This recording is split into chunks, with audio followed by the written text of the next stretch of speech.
glorifier ce Dieu qui t'a protégé tout au long de la nuit. Et quand son amour pas qui te fait rentrer là,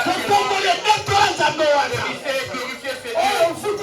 Il n'a rien payé du tout. Il n'a rien donné en échange. Il a demandé son amour.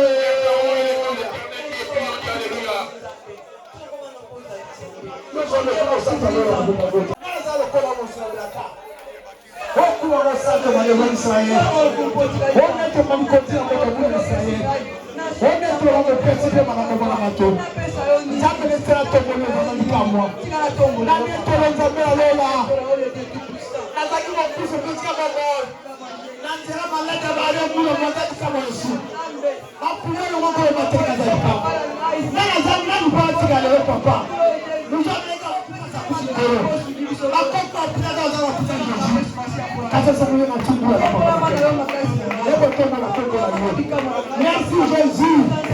Merci Jésus.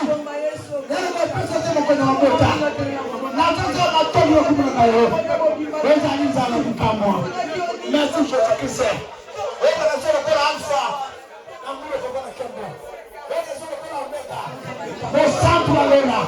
Merci Saint-Esprit. Alléluia.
Dans le précieux nom de notre Seigneur Jésus-Christ, j'ai ainsi prié, nous disons Amen.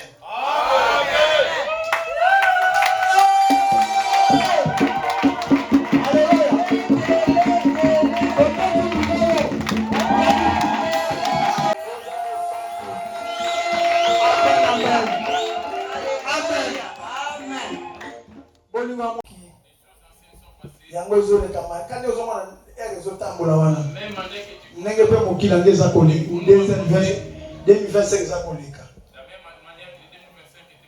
Amen. Totiki deuxième partie na maboko na Nzambe. Amen. Papa Benjamin abonné pour la deuxième partie. Éternel Dieu, nous te bénissons, nous te glorifions, Seigneur. Père, c'est comment ne pas pouvoir rentrer dans cette année nouvelle, Dieu de gloire. Père, cette année, Seigneur, que cette année soit une année de bénédiction pour nos âmes, nos espèces que nos corps, Seigneur. Car en toi, nous avons la foi, en toi, nous espérons, en toi, Père, nous nous confions jour après jour, Seigneur de gloire. Souviens-toi de nous, Père, pour cette nouvelle année. Nous recommandons nos vies entre ton saint et divine main. Dieu de gloire, Père, que cette année soit une année de restitution, Seigneur de gloire. Viens restaurer tous ces dons, Seigneur de gloire, les casams, les asiles, Seigneur de gloire, les gelées qu'on dévorait. Que cette année soit une année de restauration. Père, nous abandonnons tout le reste de notre temps en ce jour d'élévation, d'adoration, de célébration entre nos saintes mains. Saint-Esprit soit avec nous. Bénis ces moments, précède-nous en toutes choses. Dans le nom de Jésus-Christ. Amen. Amen. Amen. Prenons place. Et amis, il n'y a rien qui s'obtient par facilité. Tout ce que nous obtenons, il faut que Dieu nous fasse grâce, qu'on ne les reçoit pas des mêmes facilement, c'est difficilement. C'est lui qui était mort à la croix pour nous. Vous voyez le climat qu'il y a dehors. C'est à ce climat-là qu'il a été tué. Mais il a été nu, frappé, cloué de partout. Pour ton salut, les tiens et les miens. C'est pour dire, ce qui nous est réservé, on n'aura pas que de bien. Le mal va nous atteindre aussi. Il a dit, je serai avec toi comme j'étais avec Moïse. Je te laisserai point et je t'abandonnerai point. Quel que soit ce qui t'a traversé, si Dieu nous appelle à cet endroit, c'est pour nous montrer qu'il est le véritable seul Dieu. Moi, je vais faire mon témoignage d'abord, premièrement. Je vais dire d'abord dans le livre de 1 Samuel 2, verset 2. Il a dit, nul n'est saint comme l'Éternel. Il n'y a point d'autre Dieu que toi. Il n'y a point de rocher comme notre Dieu. Bien-aimé, pour que moi je devienne ce que je suis aujourd'hui, serviteur de Dieu, j'étais celui qui était du côté opposé. C'est-à-dire, quand il n'y avait pas une personne qui pouvait me prêcher la parole de Dieu, que je l'écoute, même pas un pasteur, parce que je serais là en train de contredire du début jusqu'à la fin. Mais Dieu, comme il est écrit, il n'y a pas un autre Dieu que toi. C'est un metteur en scène. Il a prévu des événements qui étaient impossibles dans ma vie. Moi, j'ai dormi et je me réveillais. Je ne faisais même aucune prière. Même pendant, je peux rester 20 ans sans faire même une prière. Je ne chantais même pas une musique de Dieu. Mais Dieu était dans son amour, dans la patience. Il savait à quel moment. Vous savez, il y avait un ami à moi. Il était dans l'assemblée, il s'appelait Boissa. Lui, il m'a parlé même de l'homme de Dieu. Pour dire qu'il y a un serviteur de Dieu que je connais qui vient d'arriver, mais il est en Allemagne. J'ai répondu directement à ça va aventurer. Parce que je ne le connaissais pas. Je ne savais pas. Moi, je prenais tout le monde de la même façon. Mais Dieu a fait des choses qui ont permis à ce que je vienne sans pour autant qu'il me force. Mais c'est moi qui suis venu de moi-même. J'ai eu une relation avec une femme. J'ai eu un enfant. On m'appelle à 10h pour midi. Ta femme vient d'accoucher. J'habitais vers Château-Rouge. J'ai pris le métro pour aller vers chez elle pour récupérer les affaires et amener à l'hôpital. Arrivé à Val-de-Fontenay, on m'appelle, on me dit va à l'hôpital directement parce que l'enfant est décédé. J'étais dans le bus. J'ai crié au point que le chauffeur s'est arrêté sans pour autant que je lui demande de s'arrêter. Je suis descendu aller à l'hôpital. J'ai porté le bébé comme ça. Il était classé. Mais tu vois tes traits, tu te dis mais comment tu peux permettre ça? Or, c'était un appel. L'année suivante, j'ai eu encore des jumeaux cette fois-ci. Avec cette fois-ci, la femme habitait à Dijon. C'est la première dans ma vie. J'étais tout seul, j'ai crié Jésus. On m'appelle pour me dire non, les enfants sont décédés, ils viennent de naître, ils sont décédés aussi. J'étais au lit, allongé, je devais dormir. La première fois de ma vie, j'ai crié Jésus, Jésus. Je me suis rendu compte qu'il n'y a pas un Dieu comme lui. Il dit il n'y a pas un Dieu comme lui. Quand il veut te récupérer, il peut passer de plusieurs manières. Et j'ai crié Jésus, Jésus, qu'est-ce que j'ai fait? Et je me suis dit non, il faut que je cherche ce Dieu-là. Comme mon ami me parlait toujours de l'apôtre Yogo, quand je lui ai raconté l'histoire, il m'a dit tu peux finir, si tu étais dans l'assemblée, tes enfants n'allaient pas normalement mourir. Mais viens quand même. J'ai résisté. Mais cette fois-ci, ce n'était pas lui qui me parlait. Mais tous les gens que j'ai croisés me disaient toujours, toi, il faut que tu connaisses la face de Dieu. Il faut que tu commences à prier. Quand Dieu t'appelle, il a plusieurs façons de nous appeler, mais il va t'imposer des choses où tu vas te dire, je ne peux rien faire, je dois aller là-bas. Et quand je suis venu, les premiers jours quand je suis venu, moi je venais afin qu'on prie pour moi. Après c'est là que je puisse rentrer à la maison. Mais quand je suis arrivé, ce qui m'a retenu, c'est la parole. La parole que j'ai attendue, je me suis rendu compte que non, j'étais vraiment loin de ces dieux-là. Bien-aimé, il a fallu juste quelques temps. Il a fallu juste 1 mois ou 2 mois. Je voyais des visions, je suis venu voir l'homme de Dieu pour lui dire que non, je vois telle chose. Il m'a dit non, tu vas passer les baptêmes, ainsi de suite. Lui, il devait aller en Angola. Il m'a fait passer un baptême et il est parti. Un jour, j'ai dormi. Je vois dans la nuit, on était en train de me tirer dans une salle. Mais il y avait des ombres qui étaient à côté, on me tirait brutalement. Je me suis réveillé en sursaut. Et j'ai crié au nom de Jésus. Comme je venais à peine de connaître l'œuvre de Dieu, je me suis rendormi.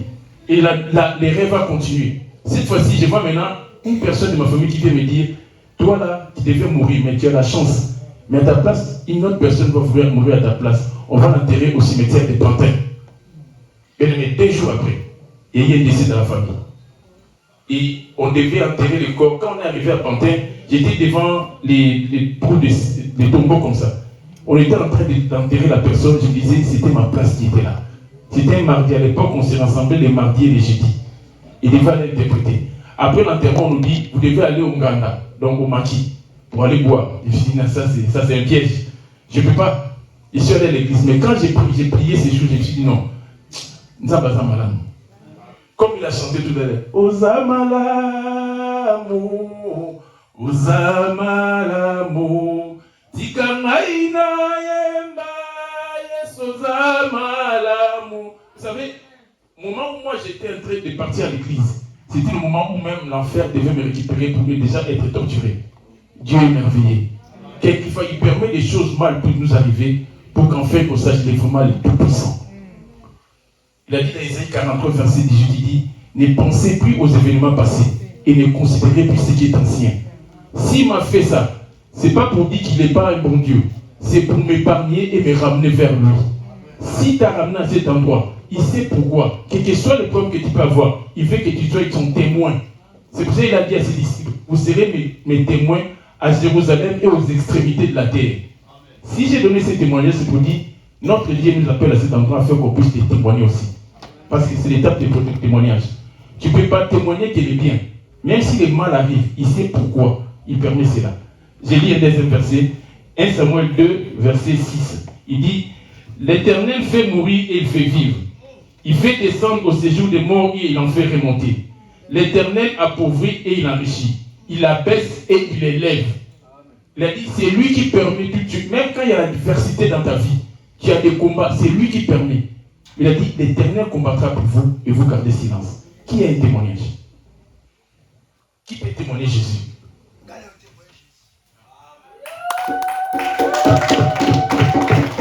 Amen. Je prends un petit détail auprès de Papa Eliezer, docteur Eliezer. Quand ils ont sacrifié ses enfants, on doit sacrifier les enfants. Les enfants étaient sacrifiés. Du côté de son côté, il y avait le combat. Du côté de son père. Lui-même, il était censé être sacrifié déjà. C'est pour ça qu'on lui a dit, on va t'enterrer. Il y aura quelqu'un qui va mourir, il va être enterré en partant. Mais ça qui m'a rapporté, qui m'a déjà la carte encore. Ce qui était bien, ils étaient déjà réfugiés dans le Seigneur. Amen. Amen. C'est lui qui lui a prêché. C'était un chien pendant les rêves. Pendant les rêves. Tu vois la personne qui est enterrée. Le chien m'a dit, toi, en fait, quand je suis réveillé, après la première partie, m'a dit, la personne va être enterrée à Pantin, tu vas mourir. Et la troisième image, c'était, je me suis vu à un marché à Abidjan, ceux qui connaissent, ça s'appelle le marché d'Adjamé. J'arrivais à arriver au marché pour rentrer, j'ai vu un grand véhicule qui font des livraisons, des grandes de Carrefour, tout ça. et qui venait à peine de partir. Quand je suis arrivé, une fois, il me dit non, ces camions-là devaient être ramenés au cimetière des Pantins. Et du coup, je suis rentré dans le marché. Et je me renseignais, le cimetière des Pantins, c'est où? Personne ne me donnait des infos. Et quand je suis ressorti sur la grande voie, je vois un chien qui était debout qui me disait, toi, tu as de la chance. Continue à prier avec ces dieux-là. Si les jours que tu vas les lâcher, sache qu'on va te tuer. C'est... Amen. Amen. Le combat dont on a avec le diable, c'est le combat provenant de nos familles. Parce que dans chaque famille, le diable a établi,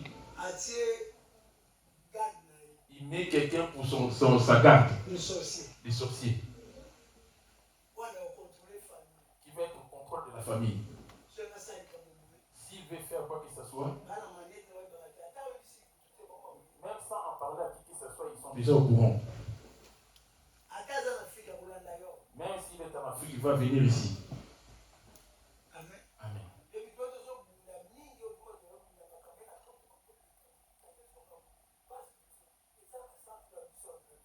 combat dont nous avons ici, des problèmes de papiers, quoi que ce soit dans les travails ou dans plusieurs autres choses, ce sont les oncles, les tantes, les parents, les mamans, les papas, frères, sœurs.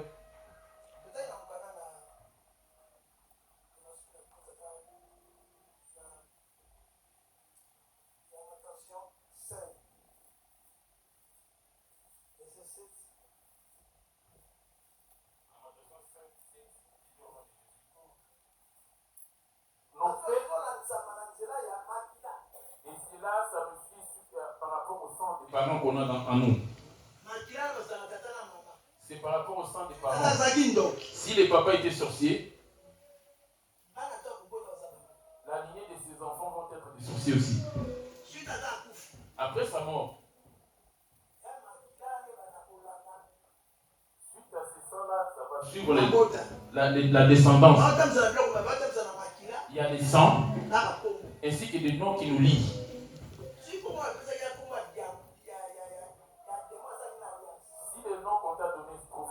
Avec qui ils avaient fait l'alliance, qui était là, il était introduit dans la famille.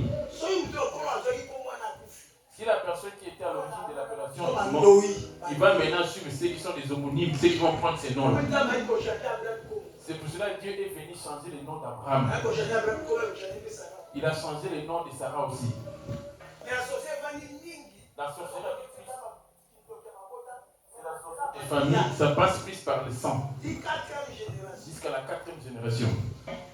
Amen. Son combat, c'est un combat de sang. Du côté de son père.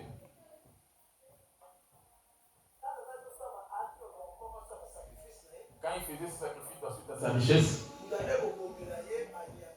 celui qui était pour faire des sacrifices des animaux, inconsciemment, c'était lui.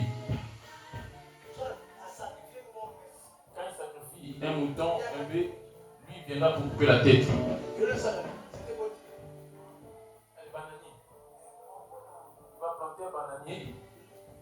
Quand il plante des bananiers, le temps que les bananiers poussent, il y aura une grande richesse dans la maison.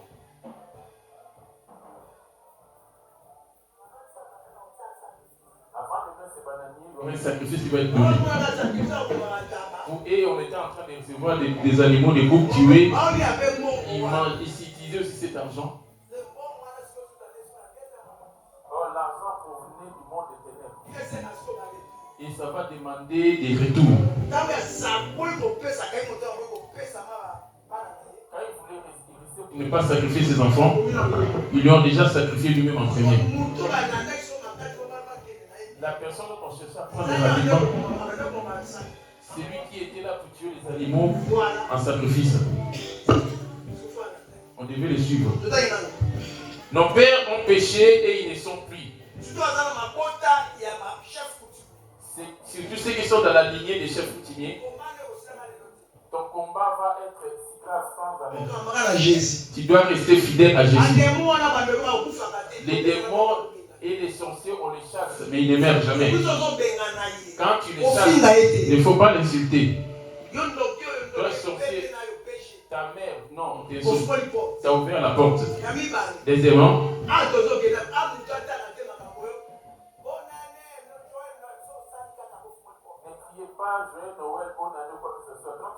c'est le corps.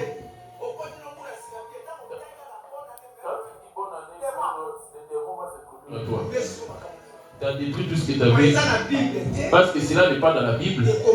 Et cela n'est pas écrit non plus. Mais là, je proviens du monde. Joyeux Noël.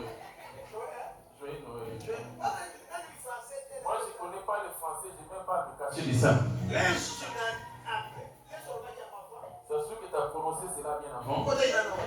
Tu n'étais pas encore ici. Comme tu as confessé, en sortant d'ici, on t'appelle. Le Seigneur a béni. Le Seigneur a béni. Je te laisse un verset que non, toi aussi tu réponds. Directement. Les démons qui lient un grand nombre de gens. Nos pères ont péché et ils ne sont plus. Et c'est nous qui portons la peine de leurs iniquités. Voilà. Les pères ont péché.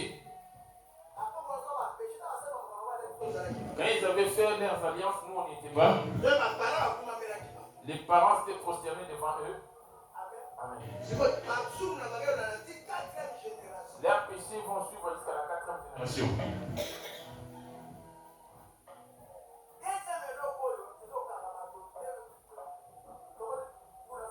La deuxième des choses qui dit des gens par rapport au fait qu'on vient d'avoir une nouvelle année, c'est ta bouche.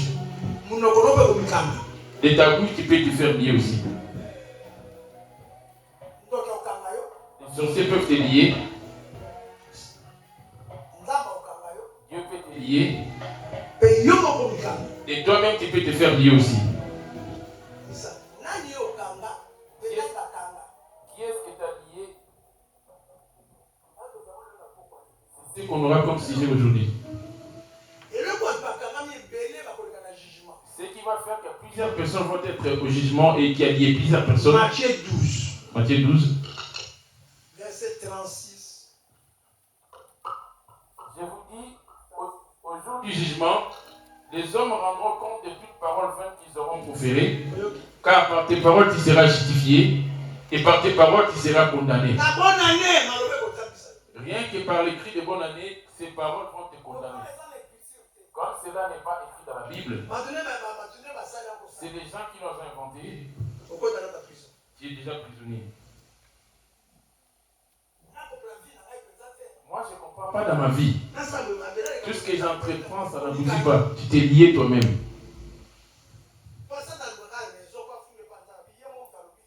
Les diables cherchent un argument avancé pour dire que non, lui-là, il ne croit pas en toi. Ils vont prendre ces paroles que tu as avancées pour te lier. Toi, l'enfant, si tu vas mourir, c'est mieux. On va voir un temps donné. Rien que cette parole, ça cause la mort de tes enfants. Les démons de vent qui circulent dans le monde, qui empêchent de prier que ça puisse percer, prennent tes paroles jour et nuit,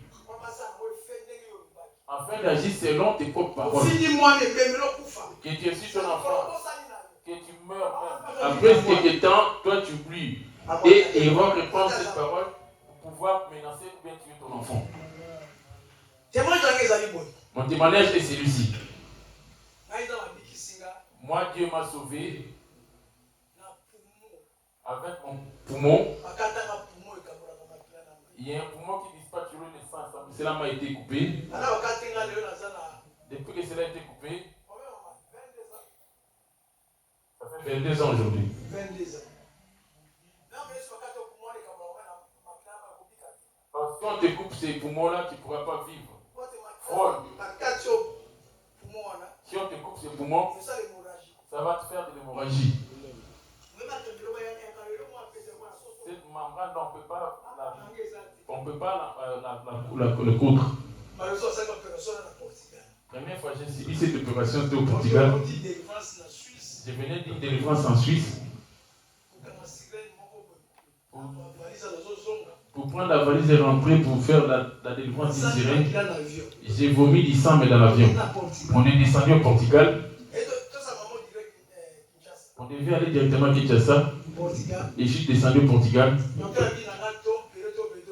Le médecin m'a dit que quand on opère ou pas, tu vas mourir.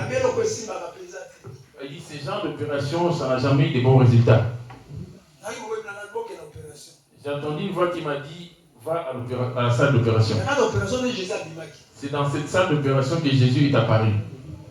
Amen. Il était venu vêtu comme des médecins. C'est l'ange Séraphin qui vient dans de telles opérations. L'ange Gabriel ramène la bénédiction. Il vient te ramener la bénédiction pendant la nuit qui tombe quand tu dors. Ils sont descendus les trois. C'est Jésus qui m'a opéré lui-même.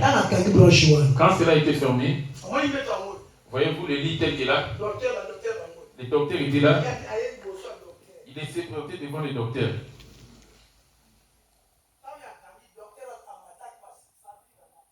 Le médecin qui m'avait opéré avait été propulsé plus haut après cette opération.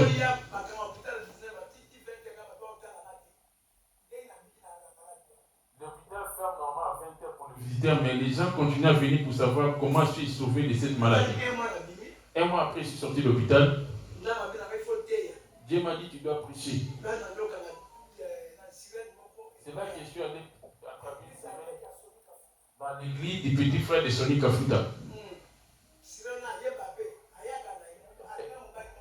Elle était la femme d'un homme.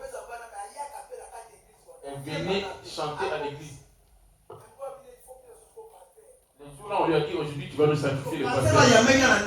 Le pasteur qui m'avait reçu dans sa maison, Jean-Claude. Ces jours-là, il devait prêcher et tout. Je venais de sortir de l'opération, on m'a dit, c'est toi qui vas prêcher. Le docteur m'a dit, si tu essaies d'ouvrir ta bouche, là, tu auras des problèmes d'hémorragie avec ta blessure de l'opération. Comme c'est assez long, je suis sauté. J'ai prêché. J'étais penché comme ça. Parce que la douleur était si intense. C'est là que la femme là, elle est rentrée. C'est là que Jésus l'avait arrêté. Les gens se sont éloignés, ils ont couru pour aller dehors. Amen. Amen. Il y avait des troubles dans l'église à Kinshasa, je suis retourné. Et là-bas, la branche, il y a eu une hémorragie. Je vais aller prêcher. En 2010, je suis venu en Europe. Je suis descendu en Allemagne. J'ai toussé. Le frère Mathieu m'a dit, je vois que la manière d'être en train de tousser, c'est pas bon. Mieux vaut qu'on se arrivé à l'hôpital, ils ont pris les seringues, ils ont percé à côté de là où on était. Au lieu de pouvoir prendre du sang, et c'était des puits qui étaient sortis. Et les puits avaient rempli, là où il y avait les trous, il y avait l'opération. Ils m'ont dit, on va te réopérer encore. C'est eux qui avaient fait la première blessure qui était tout en bas. Deuxième blessure, ils m'ont envoyé dans une ville en Allemagne. C'était vraiment éloigné.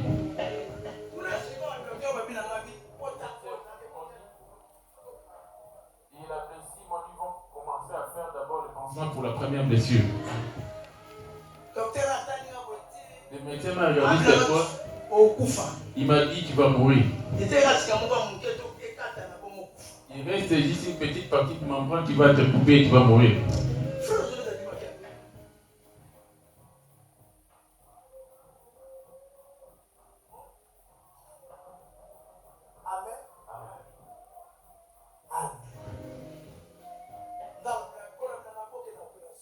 Le Seigneur m'a dit, retourne encore à l'opération. Là-bas, ils ont fait encore une deuxième opération.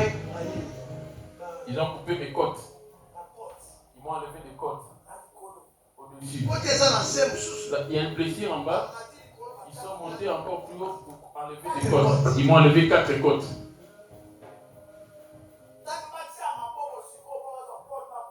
Quand ils voulaient mettre la main pour pouvoir commencer l'opération, ils ont vu une main à l'intérieur qui les empêchait.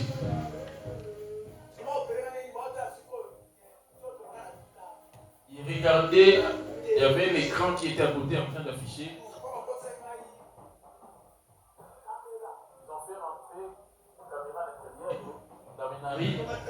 pour voir par où il devait. Il montrait l'image passée devant un écran. Là où il devait faire leur...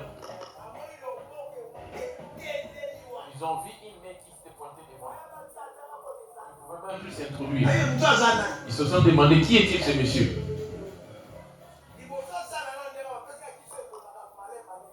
mis l'anesthésie avant de pouvoir. Ils ont mis quelque chose qui cause la mort.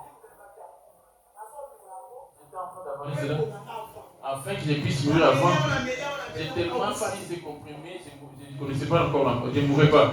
C'est là qu'ils m'ont ramené à l'opération. C'est pas ce qu'ils voulaient faire pendant l'opération. Et la main est venue pour mettre ça. Ils ont dit qui est-il? Il est pasteur.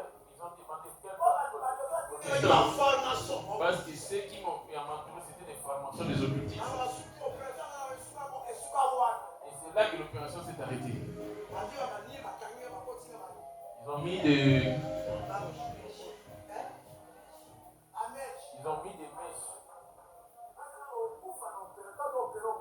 Donc ils m'ont dit, lors de l'opération, soit tu vas mourir. Si ce ne serait pas pendant l'opération, ça serait soit dans le coma.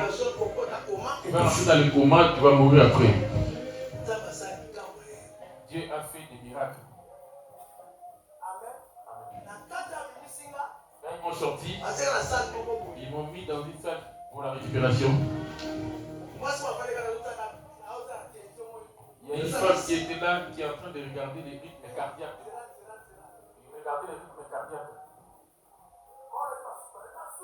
J'ai senti, j'avais l'envie de pisser, j'ai crié pipi en lingala. La femme est sortie vite pour savoir, pour appeler le médecin.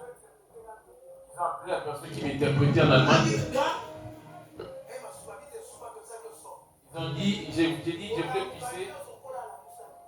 Et ils m'ont dit, tu peux pisser parce qu'elle a son dedans. C'est là que le Seigneur m'a réveillé jusqu'au jour d'aujourd'hui. Là, c'est le premier témoin. Et deuxièmement, lorsque avec cette blessure, la tension ne cessait pas d'augmenter. Là, je suis maintenant arrivé en France. J'ai arrivé dans les 24. Je voyais le monde en train de tourner devant moi. Mais j'ai continué à marcher. Des fois, 24 de tension, je viens pour prêcher à l'église.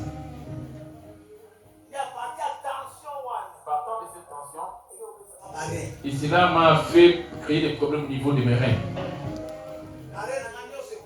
Et mes reins, tous mes reins sont foutus. Pour que ça revienne,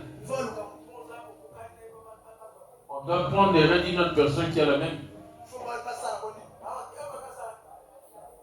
vont faire la dialyse. En attendant de trouver quelqu'un de compatible pour prendre ses reins. Chose détonnante de Jésus. Parce que maman est infirmière, elle connaît tous ces Dieu a rétabli mes reins. Ils ont demandé à maman comment est-il redevenu normal. Impossible. Normal. Ça ne devait pas être rétabli. C'est Jésus dont tu crois, ce n'est pas un Jésus à qui tu peux te moquer. Dès que je suis avec vous, là, j'ai une blessure. Mes reins qui étaient tout foutus. Amen.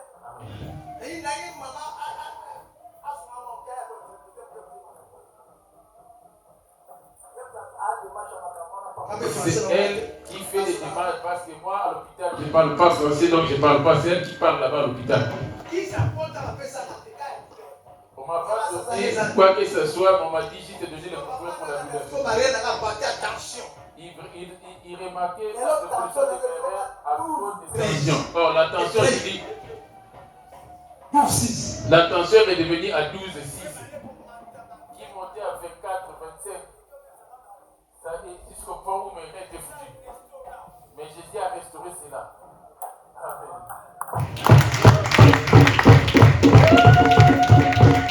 On va expliquer la partie médicale de la chose. Parce qu'elle est infirmière. Amen. Je vais parler de la dernière partie. On partait à l'hôpital Bichat. On est resté pendant longtemps là-bas à Bichat. Chaque un mois, Chaque un mois, on partait au rendez-vous. Et maintenant, après, ils ont rajouté 3 mois. après 6 mois. Et cela a été prolongé à 6 mois. Chaque 6 mois. Après les rendez-vous de chaque 1 an. Ils nous ont annoncé qu'ils devaient passer par la dialyse. Parce que les reins de l'année passée,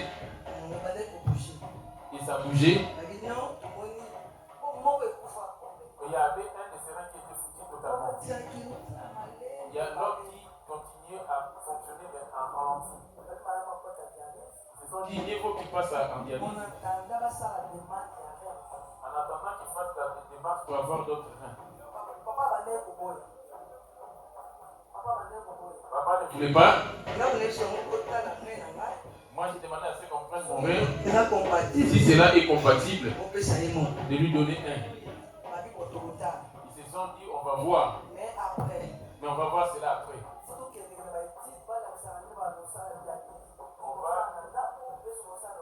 On va passer faire le dit pour voir la dialyse, ça va être l'hôpital ou à la maison. Quand c'est les jours il y a rendez-vous de dialyse, papa n'aime pas y aller. Il faut lui surprendre que de lui dire cela bien avant. Qui n'est pas professeur. Ça va suspendre l'air, on ne pourrait plus prêcher.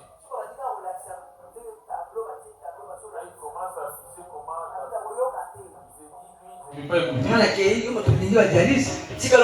Moi, je m'appelais comme toi, tu aimes les dialyses, là, reste avec les dialyses. Il partait, il sortait. Laisse-moi suivre.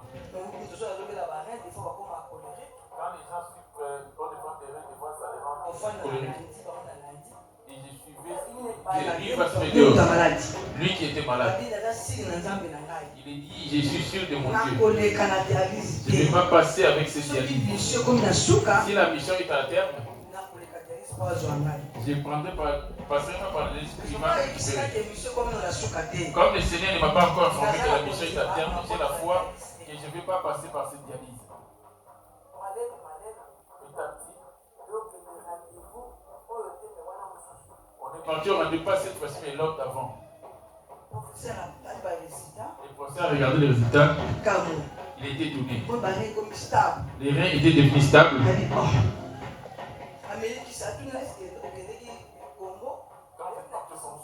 Vous avez acheté des médicaments là-bas au Congo, bien parce que vous avez des médicaments traditionnels. On a dit non, c'est rien. Que toi tu achètes. Et c'est ce que je lui donne. Comment pourrais-je changer ces médicaments? Il a regardé. Il a dit non, on va abandonner maintenant la procédure de dialyse. On n'est plus à cette étape. On est venu prier à la maison. Le Seigneur est descendu pour dire j'étais déjà sauvé. J'ai sauvé mon serviteur de toute maladie. On est retourné sur un autre rendez-vous. Il était stable. Ils ont arrêté ce qui était dialyse. Il a augmenté même le poids. Il a fait pris du poids. Ils ont dit ne prends pas beaucoup de poids, sinon ça va augmenter la tension. La tension est devenue à 12,6. Ils ne croyaient pas. Les reins n'ont pas de remède. Rien que les remplacements d'autres reins. Les professeurs qui s'occupaient de lui, quand on venait à l'hôpital, ils l'observaient. Ils ne croyaient pas. Son ami qui est chrétien a témoigné pour dire qu'il y a Jésus qui peut faire de telles choses. C'est pour ça que quand il se tient debout, on glorifie Dieu.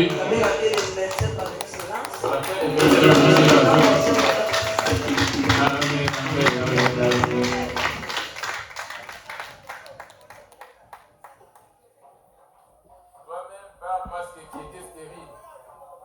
Témoigne pour toi-même aussi, on va avancer. Amen.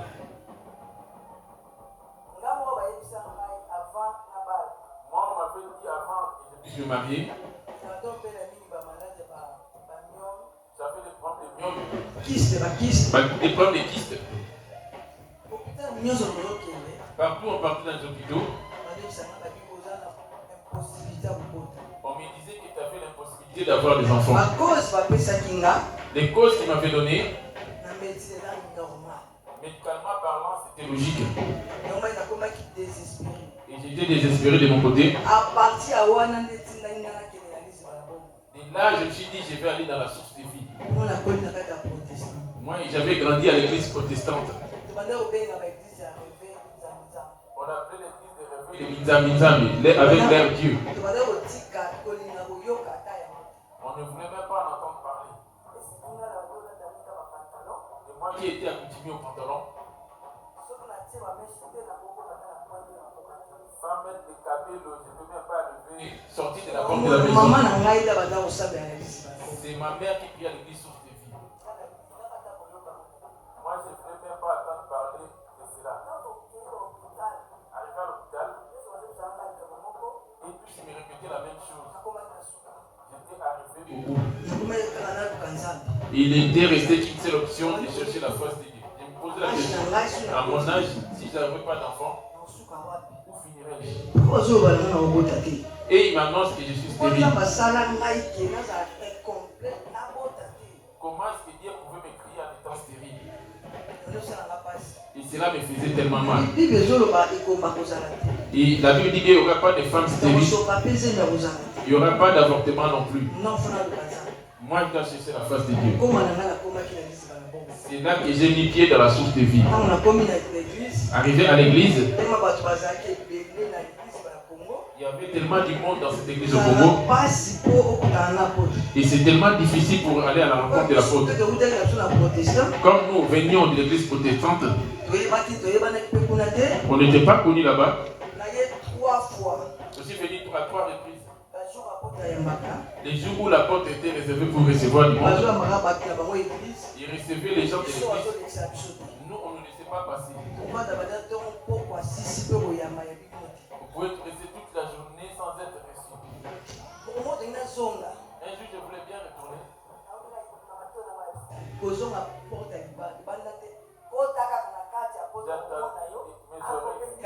Ne sors pas de l'autre porte d'abord, mais rentre à l'intérieur, lui-même il va te voir, il va t'appeler. Je suis rentré à l'intérieur de la cour. Aujourd'hui, s'il ne me reçoit pas, je me suis décidé, je ne vais plus revenir. Quand j'ai pensé rentrer, il était en train de prier pour les gens. Il a dit à ma mère, maman, ramène ton enfant. Et elle est remplie de soucis. Pourquoi tu es rempli de soucis, tu auras un enfant? De ton ventre, tu auras des enfants. Dieu va te donner des enfants partout dans le monde. Cela m'a encouragé quand j'ai entendu cela. Il dit, viens de prier. Il m'a fait une courte prière en étant debout. Je suis rentré. Et maman demande, est-ce qu'elle ne va pas faire des jeûnes de prière? Il a dit, elle peut s'en aller. Dieu a déjà attendu. Je suis retourné. Et jusqu'aujourd'hui, j'ai eu des enfants dans la chair et à l'esprit. C'est pour ça que je me dis,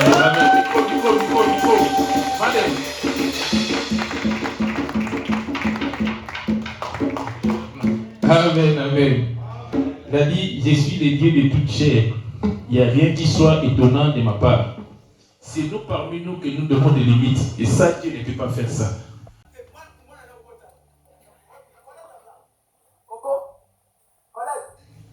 Viens.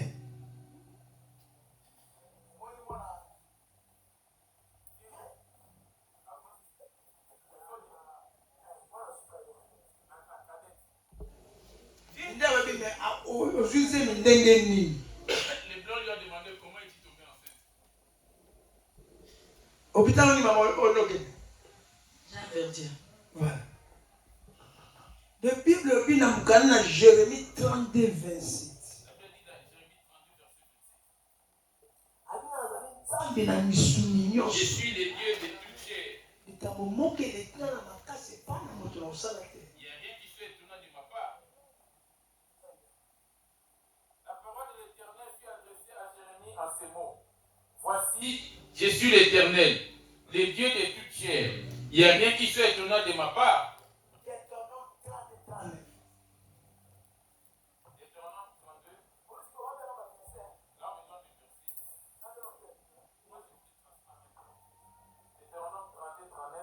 Sachez donc que c'est moi qui suis Dieu. et qu'il n'y en a point de Dieu près de moi. J'ai fait vivre et j'ai fait mourir. Je blesse et je guéris, et personne ne délivre de ma main. Il est le Dieu de toute chair, c'est lui qui peut faire mourir et faire vivre. Il doit faire un témoignage. Au moins pas besoin d'aide.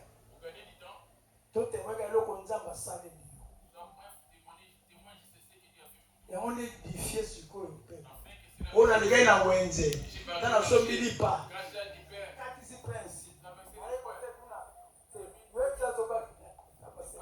On va avoir témoin de belé. On va la passer à pousser. Et pareil.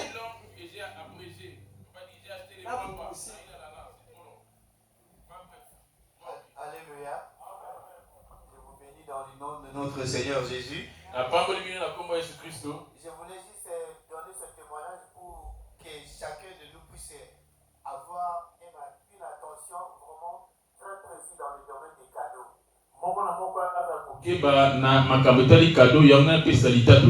C'est comme papa parlait quand il est parti prêcher en Angola. Et souvent on devait tuer les pasteurs là. Au mois d'avril de cette année qui vient de passer, et des enfants qu'on encadre à l'église est venu avec 5 000 francs suisses. C'est à peu près dans les 5 500 euros. Il m'a dit, Dieu m'a dit de donner une action de grâce. Mais personne ne l'a jamais parlé des actions de grâce. Mais quand il est venu avec cet argent, je n'avais pas de la joie, je sentais qu'il y a quelque chose au-dedans de moi. Et tout l'argent qu'il est venu, c'est comme si on venait de le vomir tout de suite. J'ai pris l'enveloppe. Je vais prier. Et quand je prie, le Seigneur me montre une cercueil. Il dit cet argent, on est venu pour qu'on a envoyé une mission chez les prêtres catholiques parce qu'on veut lui donner la magie. On dit va seulement donner à cette personne-là. Quand on aura sa tête, nous allons encore monter.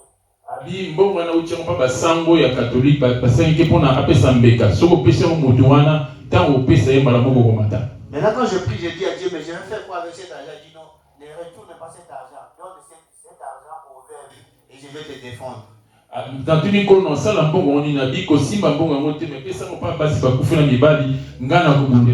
Bien aimé, j'ai fait ce que le Seigneur m'a recommandé. La personne là pouvait m'appeler par jour plus de 10 fois. Même s'il est au boulot. Mais maintenant après la prière, quand j'ai fait ça, même pour appeler, même pour venir à l'église, comme on dit à Lingala, il a fui. Même pour m'appeler, c'est pour vous dire qu'il faut faire beaucoup d'attention dans le domaine des cadeaux. Si Dieu ne m'avait pas fait grâce d'attendre de savoir, aujourd'hui je ne devais pas être au-devant de vous. Tous les cadeaux que les gens nous amènent sont des poisons et vraiment des bombes à retardement. Et le Seigneur m'a dit comme il a fait ça, c'est lui qui va partir. Et à la fin de cette année, le Seigneur a commencé par ses petits-enfants. Il m'appelle, je dis je ne viendrai pas prier. C'est comme je dis à Jérémie, ces gens de gens ne faut même pas intercéder pour eux. Et je voulais bénir Dieu pour ça. Parce que le Dieu de mon père, c'est un Dieu tout puissant. Et la deuxième des choses, je voulais rendre tellement grâce à Dieu. Il y a mon fils aîné qui venait de finir l'université, il est devenu médecin, c'est pourquoi je voulais rendre grâce à Dieu.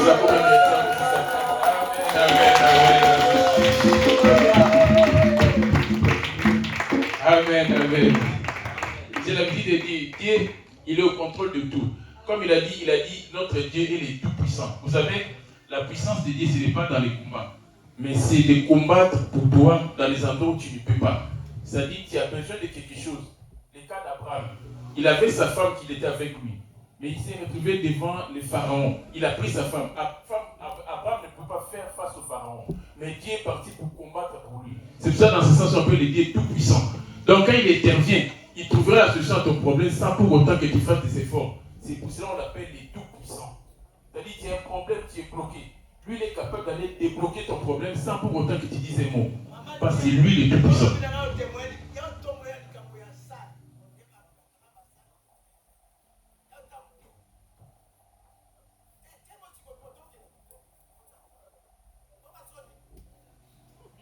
Au milieu de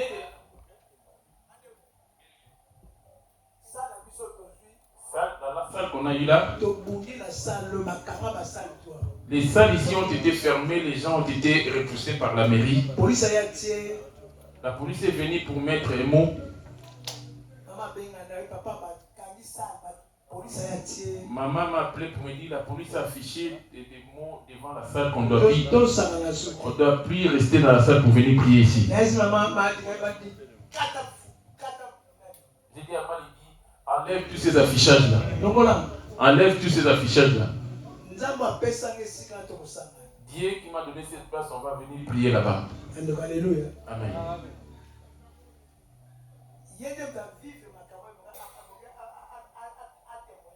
C'est elle qui a vraiment inquiété. Le Seigneur a dit, celui qui aura honte de moi, moi aussi j'aurai honte de lui les jours de la fin. Amen. Amen. La même police encore.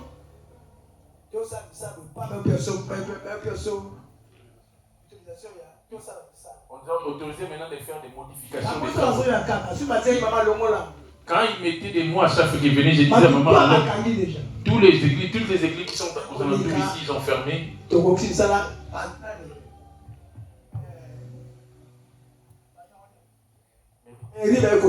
Et la mairie est passée. Il y avait lui, elle et papa Benjamin.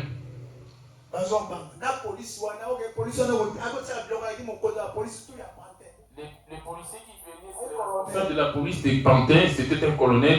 C'est lui qui venait afficher les papiers de la fermeture de la salle. Amen. Amen. Nous, on affiche des papiers, toi, tu les enlèves. Ils ont tout contrôlé. Je dis, maman m'a dit, aujourd'hui, il y aura le contrôle. J'ai dit, allez-y. Aujourd'hui, on va traverser. Et ils ne donnent pas à temps normal, ils ne font pas. Plusieurs ont été expulsés ici. Il y a que ces plans-là, l'église à côté ici. On a les mêmes propriétaires, nous et l'église à côté ici. C'est là que maman m'a appelé au téléphone. J'ai dit, maman, papa, on était vainqueurs, on nous a donné tous les papiers. Alléluia. Amen. Je suis venu témoigner Dieu. Dieu, il nous écoute. Si Dieu ne t'écoute pas, observe-toi bien dans ton cœur. Observe-toi bien dans ton cœur. Parce que l'alliance de Dieu, c'est dans les cœurs. Amen. Amen. Autorisation. On nous a donné les papiers qu'il faut pour être autorisé. Les gens se demandaient comment l'apôtre a pu avoir cette autorisation. Amen. Amen. Ils nous avaient donné déjà cette autorisation depuis les temps de Covid. Ils avaient ordonné, c'était pendant des nouvelles là comme ça que les gens ne devaient pas prier. Personne ne pouvait venir. J'ai dit, c'est lui qui va rester à la maison, va être maudit. Vous tous venez dans la salle. Je vais pas dire avec peur. Ils vont arrêter les gens, vont nous expulser, tout ça là. J'ai dit, les policiers vont être aveuglés, ils ne verront pas ces couloirs. On va chanter, danser comme d'habitude. Dieu nous a aveuglés ici. Jusqu'à 6 heures, c'était ce que ça s'était passé.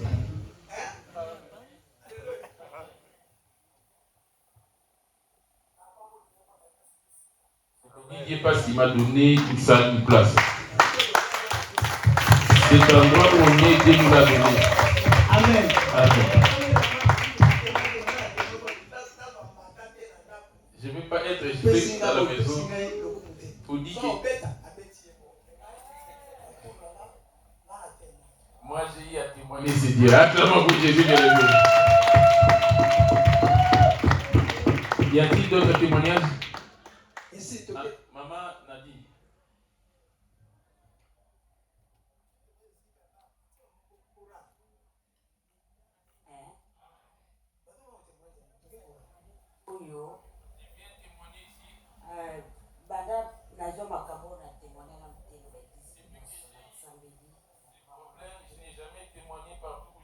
dans des églises. Je viens remercier Dieu par rapport à cette nouvelle année. Lors du réveillon de 2025, j'ai failli mourir. J'ai parti dans des ambiances. J'ai eu un accident et je suis réveillé à l'hôpital.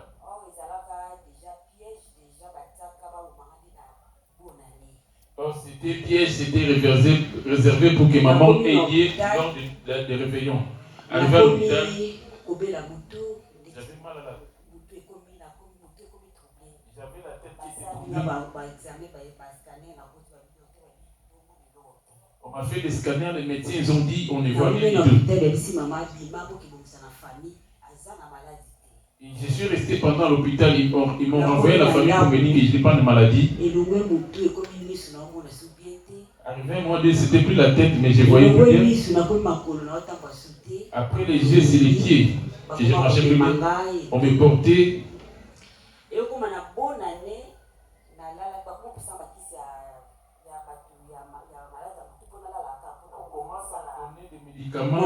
On donne aux fous parce que j'ai commencé à faire un peu de désordre. Il m'a donné un médicament et je suis allé m'endormir. Lors de mon réveil, j'entendais des bruits, de la musique, des enfants qui pleuraient.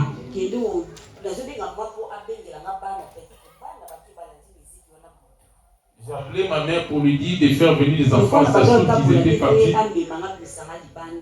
J'avais du mal à me déplacer et devait me porter dans l'année dehors. J'ai vu 3 personnes venir sortir de Costa quand je me forçais à m'asseoir. Quand ils sont rentrés, habillés en noir, tout en noir, ils étaient assis à côté. J'ai demandé qui êtes-vous? Il y avait des hommes et une femme. J'ai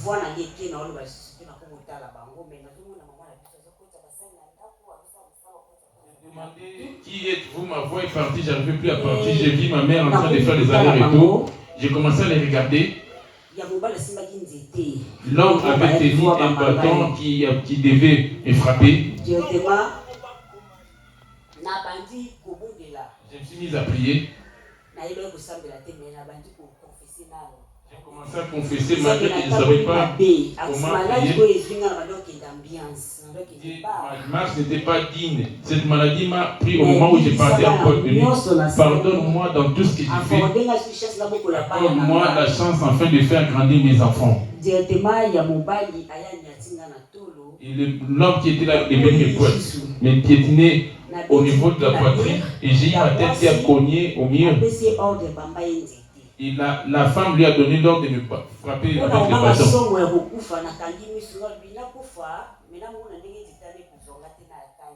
Par peur, j'ai fermé mes yeux pour ne pas voir comment j'allais aller venir ce bâton. Quand j'ai fermé mes yeux, j'attendais à ce que les bâtons puissent me taper. Je voyais. J'ai ouvert légèrement les yeux pour voir. J'ai vu les bâtons arrêter. Là, ma mère faisait les allers-retours. Mais elle ne voyait pas ce qui se passait. J'ai vu les bâtons arrêter. Il forçait les bâtons, mais ça ne m'atteignait pas. Il a soulevé. La deuxième fois, j'ai fermé les yeux suite à la peur. Et ça s'est arrêté. La troisième fois, ça s'est fait pareil. La femme a dit non, on y va. Ils sont sortis par des claustrats. Ma voix est revenue et j'ai crié. Ma mère est rentrée dans la cuisine, elle a jeté les assiettes. Elle est venue me récupérer. J'ai dit, maman, sors-moi dehors, j'ai failli mourir. Comme ma tête n'était pas bien, il s'est dit, peut-être je suis devenue folle. La grand-mère m'a dit, donne le médicament. Les 3 personnes que j'ai vues, elle y était dedans, ma grand-mère. Elle a dit, donne-lui le médicament. J'ai dit, maman, je ne suis pas malade. Il y a 3 personnes qui étaient venues pour me tuer. Le lendemain,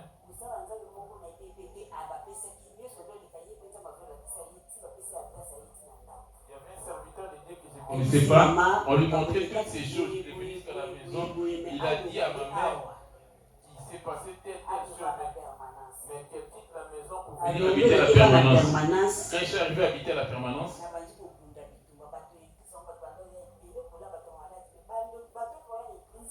tous les gens qui venaient à l'église, moi je faisais que voir. Je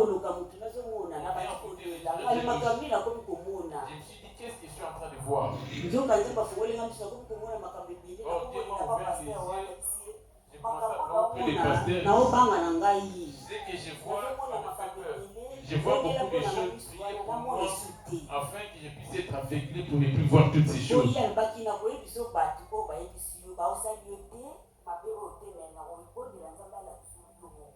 que lui m'avait dit, je ne vais pas te dire le nom des gens qui ont fait du mal, mais je te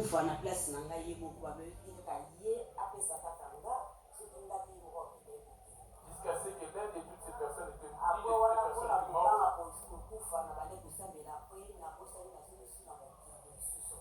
par peur de la mort, j'ai commencé à prier. J'ai oublié tout, après je suis retourné dans le monde. Je suis retourné à zéro. Et en 2014, En 2014,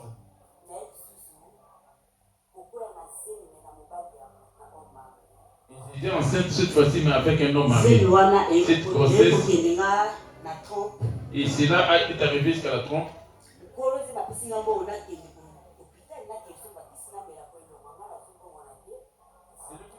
C'est lui qui m'a donné de l'argent pour pouvoir faire la une fois j'étais assis, j'ai en train de saigner. Oh, c'est tout là que la trompe a été percée. J'ai marché, j'ai sorti. Je suis resté 3 mois comme ça. Le sang de mon corps était tout condensé de mon ventre. Je prenais du poids, je ne tombais pas malade non plus. Une fois j'étais parti chercher de quoi manger mes enfants. Et c'est là moi qui trouvé. J'ai fait une crise. Oh, j'avais plus de sang. Je n'ai pas vu ça. Moi, je me voyais saigner, je me dis que c'est que ça va finir.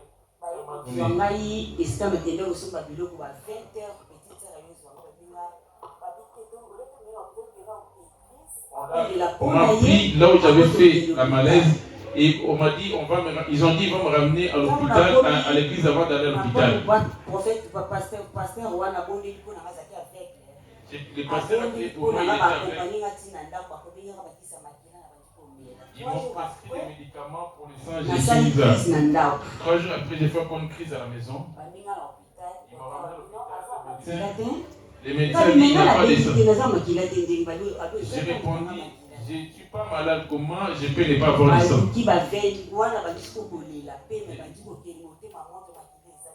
Je me sentais tellement mal à l'aise. Je me suis dit là, je vais mourir. Appelez ces serviteurs qui viennent afin qu'ils prient pour moi.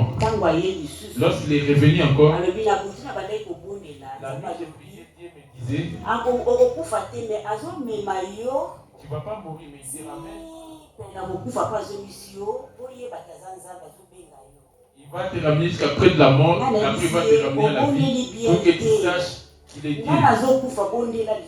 J'ai dit au pasteur, prie bien parce que je suis sur le point de mourir. Journée entière, il cherchait des veines, il n'y en avait pas. Ils m'ont envoyé dans un grand hôpital.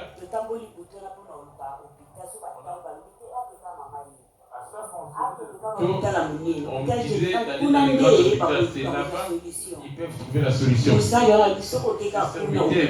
Il me dit, si tu vas là-bas, tu vas mourir.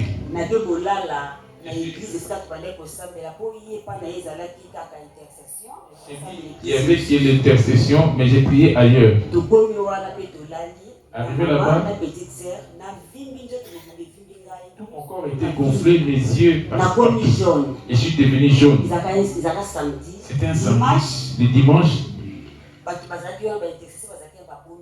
Les intercesseurs ont prié pour moi aujourd'hui. Et ils ont dit que Dieu te conduise à l'hôpital et aura la solution. On est parti dans un petit hôpital. Ils ont dit qu'elle n'a pas de sang. Ils m'ont fait la perfusion de sang les matins. Les soirs, le médecin revient et dit à chaque session. J'ai subi encore une dernière perfusion. Ils m'ont perfusé 7 sachets. Parce que tout venait dans mon ventre s'est enflé. Les médecins n'avaient pris de solution. Et quoi es-tu malade? J'étais enceinte. Je ne sais plus où est la grossesse en question.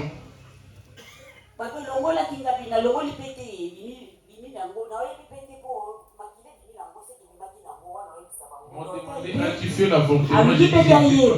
Les médecins ne s'étaient pas repris à savoir. Je suis resté là-bas pendant une semaine. Ils me faisaient la perfusion de sang.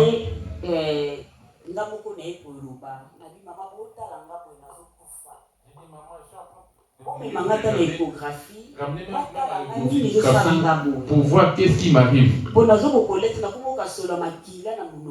Et je sentais l'odeur du sang dans mon bouche. On est parti à l'échographie. Le médecin était surpris qu'on se rende à l'échographie. Mon ventre était si gonflé. J'ai totalement changé d'un coup. Arrivé à l'échographie, on m'appelait mère double, mère des gibbons. Quand je suis arrivé, le médecin a mis les seringues. Il a fait sortir les sangs qui étaient déjà devenus tout noirs. Il me dit,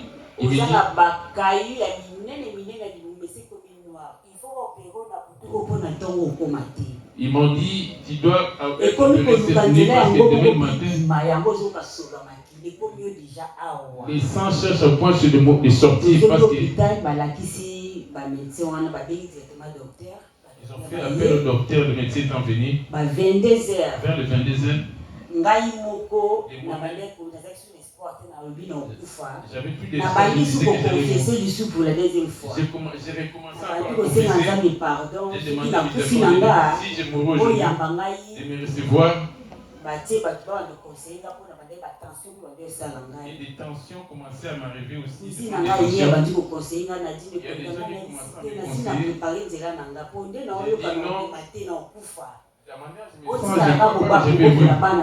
Mais gardez bien, fait grandir mes enfants. Et un grand nombre de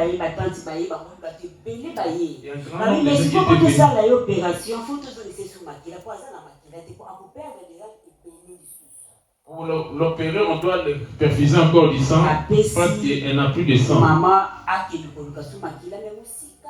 ont envoyé ma mère d'aller chercher du sang, mais elle était immolée. À cette heure-ci, mieux vaut le faire rentrer dans la salle d'opération. Ils ont déchiré mon ventre. Le sang n'était pas encore arrivé. Le sang est venu après.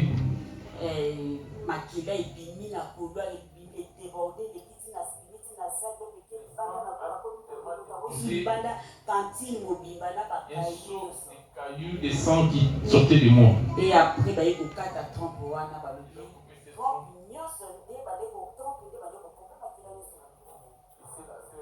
trompe que le sang était pompé dans le ventre.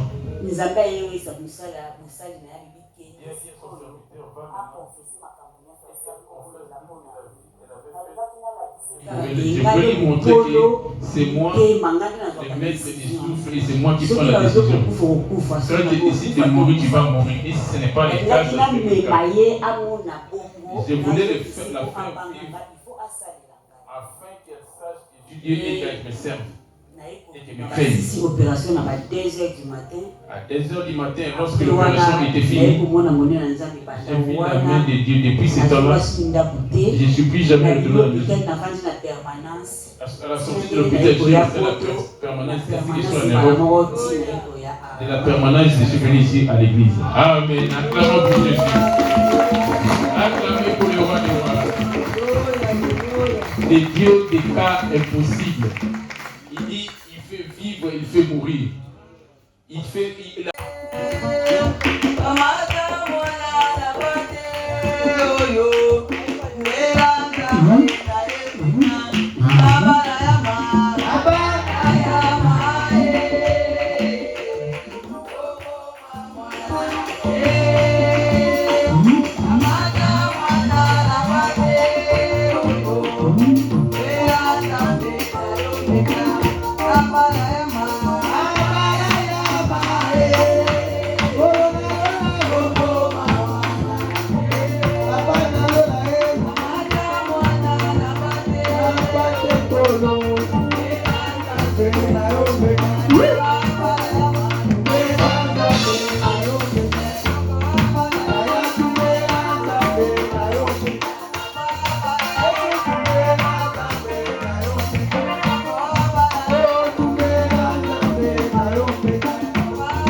Amen.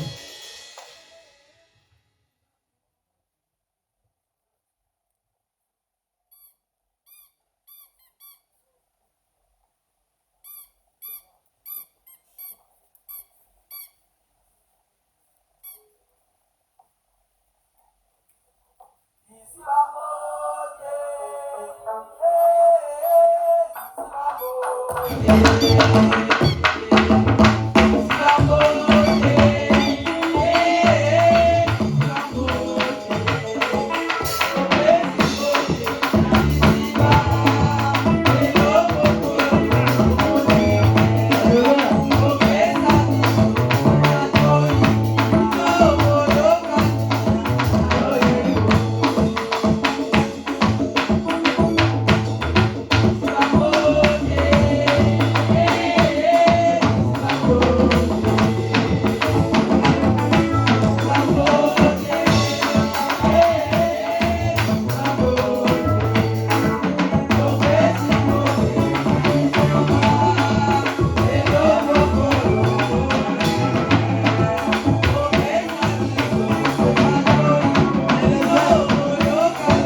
N'aimez point le monde ni les ceux qui sont dans le monde.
Leo